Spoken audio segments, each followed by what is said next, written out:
बहुस्तरीय नियोजन, multi front strategy, एकाच वेळी अनेक शत्रूंना हाताळणं, समतोल आणि प्राधान्य. एकाच वेळी अनेक अडचणींनी तुम्हाला घेरले का?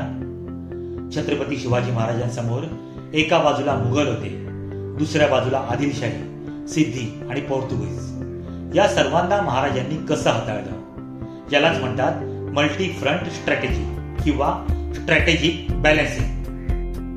महाराजांनी कधीच सर्व शत्रूंशी एकाच वेळी युद्ध केले नाही. त्यांनी फोडा आणि राज्य करा, या उलट शत्रूला गुंतवून ठेवा हे धोरण वापरलं. एकाशी तह केला तर दुसऱ्यावर चाल केली.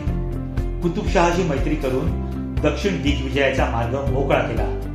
कोणाला कधी मित्र बनवायचं आणि कोणाला शत्रू, याचं त्यांचं नियोजन अचूक होतं. बिझनेसमध्ये एकाच वेळी फायनान्स, मार्केटिंग आणि ऑपरेशन्स मध्ये समस्या येऊ शकतात. अशा वेळी डिवाइड अँड कॉन्क्युअर हे सूत्र वापरा. प्रत्येक समस्येसाठी वेगवेगळी टीम आणि रणनीती आखा.